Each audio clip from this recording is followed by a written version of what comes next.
नमस्कार, मैं हूं आपके साथ इश्तियाक अहमद और आप देख रहे हैं आर्य न्यूज। स्वागत है आपका राजस्थान के खास बुलेटिन में। रुक करेंगे राजस्थान की तमाम खबरों की तरफ।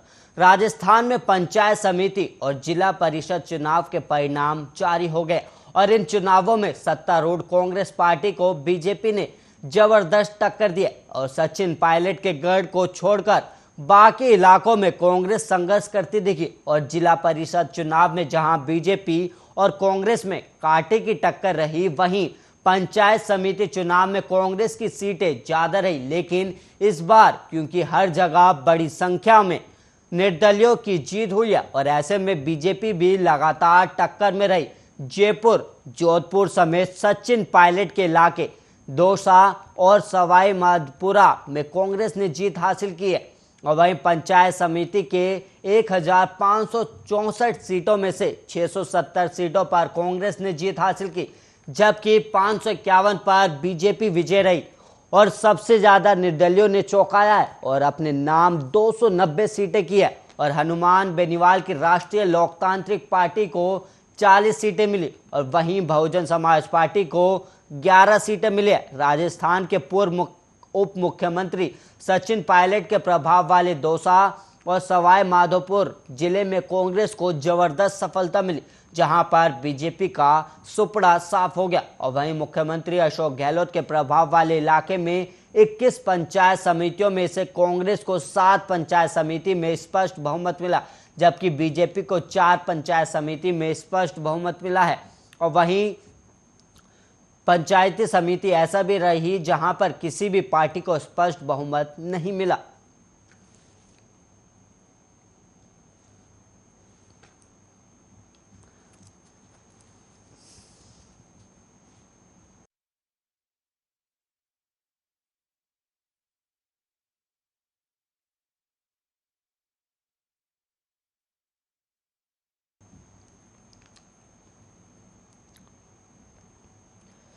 पंचायत समिति के 1564 सीटों में से 670 सीटों पर कांग्रेस ने जीत हासिल किया, जबकि 551 पर बीजेपी विजय रही। सबसे ज्यादा निर्दलियों ने अपने नाम 290 सीटें की और हनुमान बेनीवाल की राष्ट्रीय लोकतांत्रिक पार्टी को 40 सीटें मिली और वहीं बहुजन समाज पार्टी को 11 सीटें मिली है। पंचायत चुनाव को लेकर कांग्रेस का भी बयान सामने आया और वहीं निर्दलीय विधायक राकेश मीणा के गंगापुर सिटी में भी कांग्रेस को पूर्ण बहुमत नहीं मिला है। और कांग्रेस, बीजेपी और राष्ट्रीय लोकतांत्रिक पार्टी ने निर्दलीय पार्षदों समेत अपने पार्टियों के पार्षदों को अलग अलग होटल और रिजॉर्ट में बंद कर दिया है। और 6 सितंबर को प्रधान जिला प्रमुख का चुनाव होगा और 7 सितंबर को उप प्रधान, उप जिला प्रमुख का चुनाव होना है। और कांग्रेस के प्रदेश अध्यक्ष गोविंद सिंह डोटासरा ने कहा कि राजस्थान की जनता ने कांग्रेस के पक्ष में प्रबल बहुमत दिया है और राज्य में जो 78 प्रधान बनाए जाने हैं, जिसमें से केवल बीजेपी को 14 प्रधान बनाने के लिए पंचायत समिति में बहुमत मिला, जबकि कांग्रेस 59 पंचायत समिति में अपना प्रधान बनाएगी।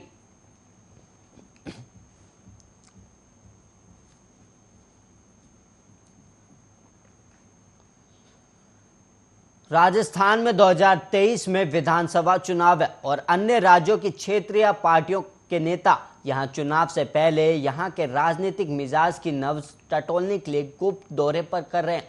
और वहीं शनिवार को AIMIM पार्टी के अध्यक्ष और हैदराबाद से सांसद असदुद्दीन ओवैसी अपनी एक दिन की निजी यात्रा पर जयपुर आए और ओवैसी के एक दिन के जयपुर दौरे से राज्य की सियासत पूरे दिन गरमाई रही।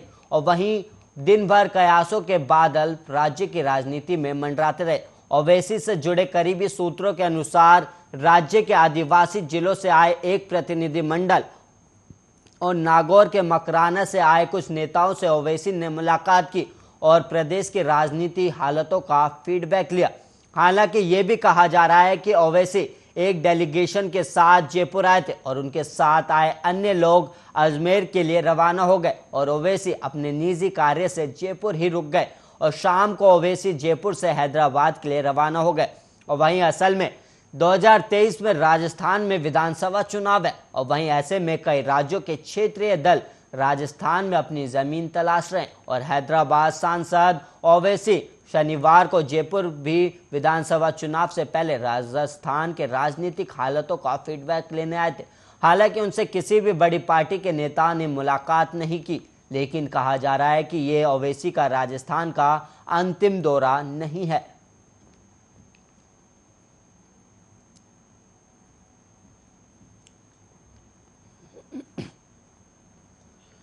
राजस्थान के धौलपुर की एक बेटी भरतपुर की सेवर जेल के बाहर रात भर बैठी रही, लेकिन ना जेल से कोई राहत मिली ना कोई दिलासा।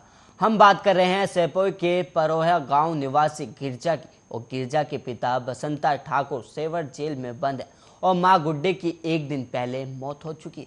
गिरजा चाहती है कि मां के अंतिम संस्कार में पिता ही मुखाग्नि दे और सेवर जेल से मायूस लौटी गिरजा शनिवार को धौलपुर कलेक्टर पर भी इसी उम्मीद से इधर से उधर भटकती रही। माता पिता की एकलौती बेटी गिरजा मां को अंतिम संस्कार दिलाने के लिए पिता को जेल से बाहर निकालने का हर जतन कर रही है और रात भर सेवर जेल के बाहर खड़ी रही। जेल प्रशासन से गुहार लगाते रहे, लेकिन बेटी की पुकार का जेल प्रशासन पर कोई असर नहीं हुआ और ऐसे में मायूस बालिका अब जिला कलेक्टर धौलपुर पहुंची, जहां सुबह से ही वो कलेक्टर के बाहर दरख्वास्त लेकर बैठी रही। और गिरजा की मां 45 वर्षीय गुड्डी करीब 1 महीने पहले घर में आगजनी की घटना का शिकार हो गई थी और ऐसे में एम्बुलेंस से उसका शव गांव लाया गया, लेकिन फिलहाल अंतिम संस्कार नहीं हो सका है। और वहीं आपको बता दें, महिला का पति हत्या के मामले में जेल में बंद है और बेटी चाहती है कि मां को पिता ही अंतिम संस्कार दे, लेकिन प्रशासन उसकी गुहार अभी तक नहीं सुन रहा है।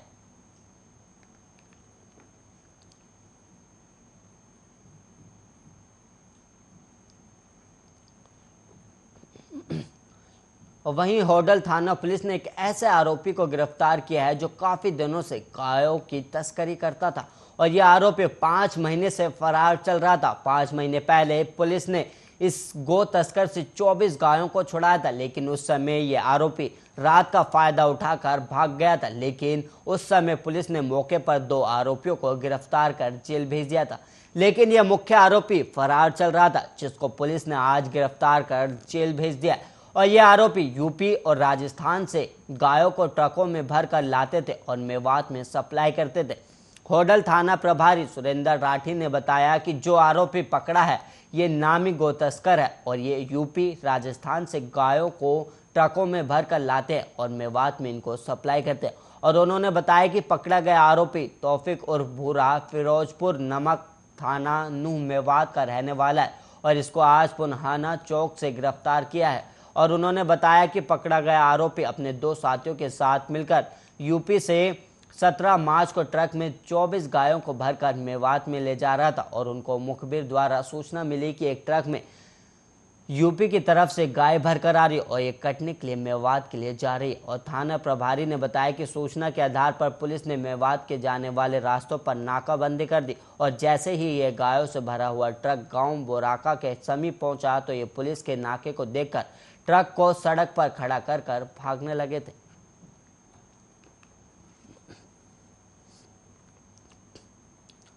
भारतीय एयरफोर्स ने नेशनल हाईवे पर लड़ाकू विमान उतारने की तैयारी शुरू कर दी है और इसी क्रम में राजस्थान के जालोर में भारतमाला परियोजना के तहत रनवे बनाया गया है और भारत पाकिस्तान सरहद क्षेत्र के पास से गुजरने वाले हाईवे पर यह रनवे बनकर तैयार हो चुका है। और वहीं बताया जा रहा है कि 8 या 9 सितंबर को इस हवाई पट्टी का उद्घाटन किया जाना है और इस कार्यक्रम में रक्षा मंत्री राजनाथ सिंह और केंद्रीय सड़क परिवहन मंत्री नितिन गडकरी के शामिल होने की भी संभावना है।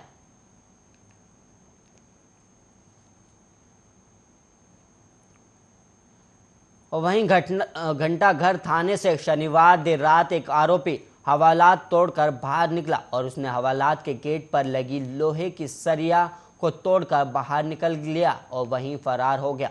और वहीं पता चलने पर पुलिस रात से ही जिले भर में नाकाबंदी कराकर आरोपी की तलाश में जुटी है, लेकिन उसका पता नहीं चल पाया। घंटाघर थाना पुलिस ने उसे नकली दिरहम के बदले 1.5 लाख रुपए की ठगी के मामले में गिरफ्तार किया था। और वहीं मिली जानकारी के अनुसार कुवैत की मुद्रा दिरहम के बदले लोगों से धोखाधड़ी के मामले में घंटाघर थाना पुलिस ने तेलंगाना के युवक बादशाह खान को गिरफ्तार किया था, जिसने छेद के मोबाइल विक्रेता को फर्जी धर्म देकर 1.5 लाख रुपए ले लिए थे और 2 दिन आरोपी पुलिस की हिरासत में था। और शनिवार देर रात आरोपी ने हवालात पर लगे लोहे के गेट के 2 सरियों को तोड़ा और बाहर निकलने के बाद वो फरार हो गया।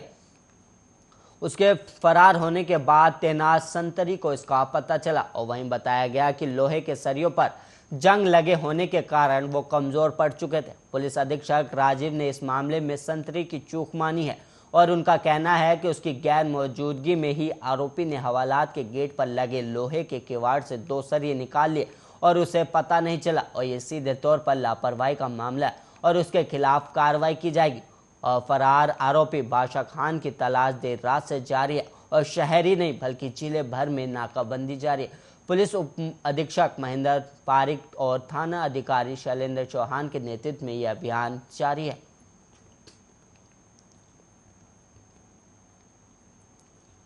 राजस्थान के भीलवाड़ा जिले के कोटदी उपखंड मुख्यालय पर बीती रात को सदर बाजार में स्थित दिगंबर जैन समाज के मंदिर में चोरी हो गई और चोरी में चोर और पुलिस दोनों धोखा खा गए। हुआ यूं कि मंदिर में भगवान के चढ़े स्वर्ण आभूषण को चोर नकली सोने का समझकर छोड़ गए। तो जब चोर मंदिर में चोरी कर रहे थे और उनके साथ ही बाहर निगाहें रखे हुए थे, उस समय रात गश्त कर रही पुलिस की जीप में बैठे पुलिसकर्मी भी धोखा खा गए। पुलिस चोरों को पहचान ना पाए और आगे निकल गए और ये एक वैन और बाइक पर सवार होकर चोरी करने आए थे।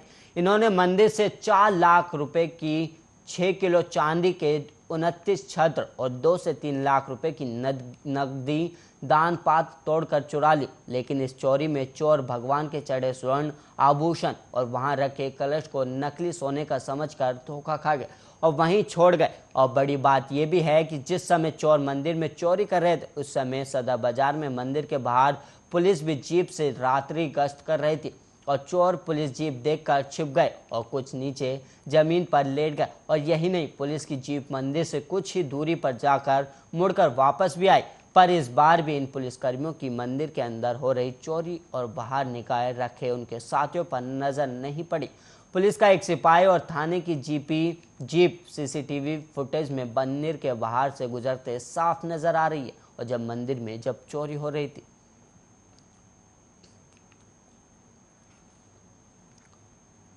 जयपुर के वैशाली नगर में हाई प्रोफाइल मर्डर केस का खुलासा हो गया। पुलिस ने इस मामले में देश के मशहूर इंफ्रास्ट्रक्चर कंपनी E5 इंफ्रास्ट्रक्चर के निदेशक रणदीप शोयरन को गिरफ्तार किया। पुलिस ने बताया कि हरियाणा के रहने वाले कंपनी के निदेशक रणदीप, नवीन बिस्ला, विकास जाट और दूसरे निदेशक अमित मिश्रा ने 2 शूटरों के जरिए नेशनल हाईवे के कंसल्टेंट राजेंद्र कुमार चावला की हत्या करवाई थी। और पुलिस के मुताबिक हत्या को अंजाम देने के लिए 2 शूटरों को हायर किया गया था और 15 लाख रुपए में सुपारी दी गई थी। और इतना ही नहीं, निदेशकों ने आरोपियों को हथियार भी उपलब्ध कराए थे। इसके लिए 3 लाख रुपए एडवांस भी दिया गया था। दरअसल राजेंद्र चावला जयपुर के वैशाली नगर में नेशनल हाईवे की मीटिंग में शामिल होने आए थे और उसी दौरान जब सिगरेट पीने के लिए ऑफिस से बाहर निकले तो गोली मारकर हत्या कर दी गई थी। हत्या के 9वें दिन डीसीपी ऋचा तोमर और दिगंत आनंद ने इस मामले का खुलासा किया और उन्होंने बताया कि 26 अगस्त की मीटिंग में हत्या की साजिश में शामिल विकास भी बैठा था। जैसे मीटिंग से बाहर राजेंद्र निकले, विकास ने इशारा कर दिया और उन्हें गोली मार दी गई। वहीं आपको बता दें कि कंपनी ने 2020 में गुरुग्राम से जयपुर तक नेशनल हाईवे 8 पर 35 करोड़ रुपए की लागत से 14 फुट ब्रिज निर्माण का ठेका लिया था और ये 1 साल में बनने थे। टेंडर के मुताबिक ब्रिज में एक भी पिलर नहीं बनना था, मगर इस काम में देरी होती चली गई, जिसकी वजह से लागत कम करने के लिए कंपनी ब्रिज में एक पिलर देना चाहती थी। राजेंद्र चावला इसे लेकर तैयार नहीं थे और उन्होंने कंपनी पर 3.5 करोड़ की पेनल्टी लगा दी गई थी।